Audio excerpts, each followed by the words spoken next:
Okay, hello my friend. Kamusta ka na? Once again, I'm Raymond Gerald Tabaque and welcome to this blog, to this video, okay, to my blog, okay, raymondgeraldtabaque.com, and I hope marami ka na naman makuwang ideas, training, and tips na pwede mong magamit para mas dumaming sales yung prospects mo, either you're a network marketer, internet marketer, affiliate marketer, okay, para magkaroon ka ng massive results sa business mo, para makatulong na magkaroon ka ng breakthrough. Okay, ngayong taon na to or malay mo magkaroon ka ng parang breakthrough dito sa video na to na pwede ko i-share sa'yo, okay? So ito na naman, kaya ako ginawa tong video na to kasi nakakatuwa lang dahil may bagong resulta na naman akong pwede i-share sa'yo na pwede ko rin ituro sa'yo step by step itong strategy na to. Okay, sa tingin ko sobrang konti lang nakakaalam ng strategy na to and I hope isa ka, okay? Isa ka sa mga unang mag-a-apply na to para alam mo yung mas madali para sa'yo yung business mo. Okay, so itong business ko kasi ginagawa ko to online and may mga ilang certain strategies akong ginagawa. Okay, kaya nagkakaroon ng resulta and ayun, I hope ma-apply mo siya. Okay, so ano ba tong resulta nakuha ko? So nakakatuwa lang kasi yung resulta nakuha ko ngayon, okay, kung titignan mo yung dito tayo ngayon sa get response or sa autoresponder ko kung saan ko kinukolekta yung mga prospects ko, yung mga list of prospects ko. Okay? At saka dito ko rin sila pinapadala ng email kung ano man ang ino-offer ko or kung ano man ang pwede kong ibigay sa kanila na pwede pang makatulong sa kanila. Okay? So nakakatuwa lang, nakaka-excite lang kasi kung makikita nyo ng maigi, today, okay? Nakakatuwa lang kasi sa isang araw, actually kasi ngayon, it's already 12:37 AM. Okay? So medyo ano siya, nung kahapon yan, tingnan mo natin, 'di ba? I-refresh natin. So today naging ano siya 7 kasi ano na 12:37 AM na. So ganun ako ka-excited kahit madaling araw na nagbibigay ako ng training sa iyo. So nung kahapon or basta nung isang araw or kahapon, nagkaroon ako ng 129 prospects in just one day. Okay? So ito, kung bakit ko ginawa tong video na to kasi marami rin talaga nagtatanong kung paano ba magkaroon ng prospect. Marami nagsa-struggle na magkaroon ng prospect lalo na kapag ewan ko kung naranasan mo na to na hirap ka mag-invite sa business mo. Hirap ka na mag-promote ng business or ng product mo. Hirap ka na ipakita sa ibang tao yung product mo kasi hindi sila qualified. Okay? Kasi sabihin natin na paasa moment or paasa lang yung mga prospect na sinasabi sa'yo na, sige, titignan ko yan, okay, pag uwi ko, or titignan ko yan mamaya. Tapos pag sinabi mo naman, nakita mo na, sasabihin naman, ay, busy ako or minsan di na nagre-reply. Okay? So ito, sobrang dami talaga may problema ng ganun. Sobrang dami rin nagtatanong sa akin kung paano ba sila magkakaroon ng quality prospect na interesado. Okay, na interesadong makuha. So ito, gusto ko i-share sa iyo kung paano ko nakuha tong 129 prospects in one day. Okay? So, basically kasi may ginagamit akong online tool. Ito nga yung squeeze page or landing page, kung makikita mo dito. Okay. So, landing page. So, dito kasi, sa landing page na to, yung pinaka main focus ko lang ay makuha ko yung email information. Okay? Ngayon, bakit ko gagawin yon? Para kahit kailan pwede ko silang i-follow up, kahit kailan pwede ko silang padala ng kung ano man ang gusto kong ipadala. Either offer man yan, product man yan, okay? O kaya relationship, pwede ako mag-build ng relationship, magbigay pa sa kanila ng more benefits. Okay? Tapos, ang key na lang dito is kailangan magpadala ako ng mga tao dito. Okay? So, unang-una, kung makikita niyo yung landing page na to, 100% free, the online vehicle that will help you get massive sales and sponsor massive downlines in your online business. Okay, so wala akong pinapakita dito ng product, wala akong pinapakita na business opportunity. Nagbibigay lang ako ng something free para makuha ko yung email information nila. Ngayon, bakit ko gagawin yun? Kasi kailangan, ang unang objective ko, kapag ginagawa ko yung strategies ko, kapag ginagawa ko yung marketing campaigns ko, yun, yung strategy ko para mag-promote ng business ko or ng product ko, unang-una sa lahat, tinatanggal ko yung pakiramdam nila na gusto ko lang sila kunan ng pera. Kasi, ito nga yun sa online, lagi ganun yung pakiramdam ng prospect mo. May mga taong gustong kumuha ng pera nila. Kailangan, as a marketer, as an entrepreneur, as a salesman, kahit ano man ang tawag mo sa sarili mo, na ginagawa mo tong business mo, kailangan unang-unang objective mo, matanggal mo yung pakiramdam nilang ganun. Okay? So, paano ko ginawa yun? Nagbigay ako ng something free para makuha yung email information nila. Okay? Ngayon, bakit ko sinasabi, bakit kailangan mong gawin yan? Kasi kapag nakuha mo yung email information nila, forever nang nasa'yo Okay, so may forever pala. Okay, so anyway, joking aside, may forever mo na siyang mapa-follow up, forever mo na siyang mapapadalan. Sabihin natin na wala na yung katok sa kahoy, I hope na wag na mangyari. Sabihin natin na wala na yung business mo. Katulad, sumali ka na naman sa panibagong business.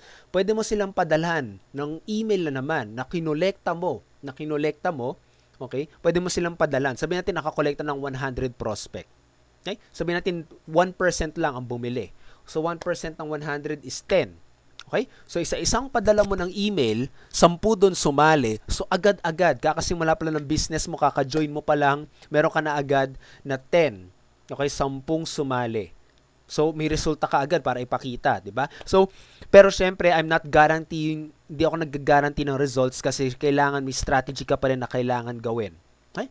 Pero yun na nga yun. So, yung pinaka-main objective mo dito is ano ba yung something free na pwede ma-offer para matanggal man lang yung pader na yon na bebentahan mo lang sila. Okay? Ano yung something free na pwede mong ibigay kapalit ng email information nila. Para kahit kailan, pwede mong ipadala sila sa mga products mo, sa mga offer mo.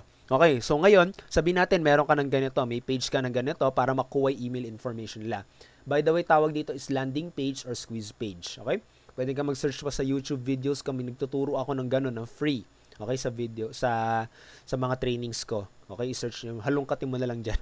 Anyway, sabihin natin may ganito ka na. Okay? So, ano yung pwede mong, ano yung pwedeng, yung kailangan mo na lang gawin is magpadala ng maraming tao dito sa website mo. Okay? Ako kasi, ginagamit ko is YouTube, ginagamit ko is blog, pero gusto ko mabilis. Okay? Ang pwede mong gamitin dito is Facebook ads. Okay? Kailangan mo magbayad para magpadala dito. Okay? Pero isipin mo ng maigi, sabihin natin nagbayad ka. Sabihin natin, nagbayad ka ng 100 pesos para may 100 na taong pumunta sa website na to. Okay? Nagbayad ka ng 100 pesos per day. Napakaliit lang yon. Okay? Tapos, 10 tao nang nag-subscribe sa email mo. Okay? Tapos, sabihin natin na 10 tao nag-subscribe sa email mo sa isang araw. Kada araw, naka-10 kang subscribers kasi 100 pesos per day lang ang budget mo. Ngayon, sa 10 araw, so may 100 subscribers ka na sa 10 days kasi 10 subscribers per day, no? Sabihin natin sa business mo, kikita ka naman ng commission, sabihin 1,000 ang commission nyo kapag kumita ka. Nagpadala ka dun sa 100 subscribers. Sabihin natin maganda talagang nag-build ka ng relationships sa kanila, talagang inalagaan mo sila, binigay mo yung mga kailangan nila, nagpakilala ka ng maigi, okay, tapos di mo lang sila binentahan, talagang alam mo yun, talagang nag-build ka ng value, nag-build ka ng relationship. Okay? So sabihin natin doon, 10 doon, sumali agad.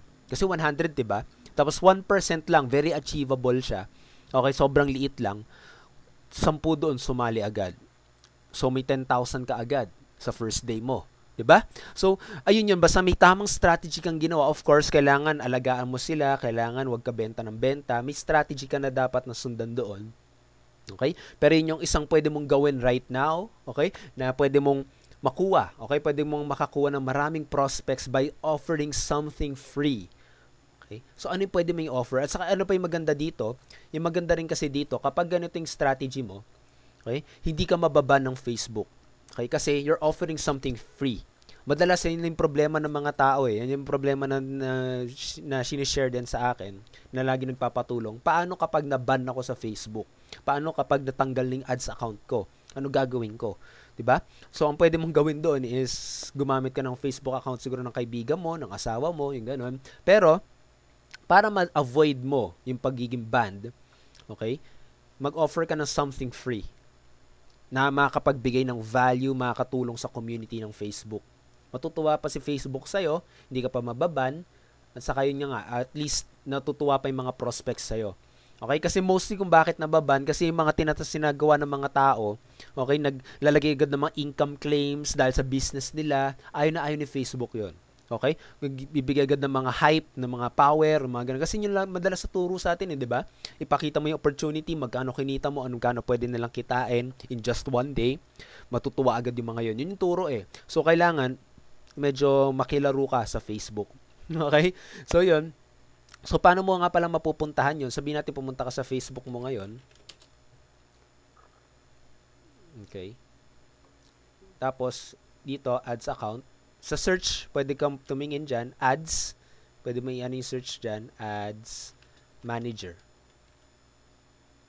Yan. Click mo yan. Okay, so may trainings din ako ng ganito sa videos ko. I-ano mo na lang.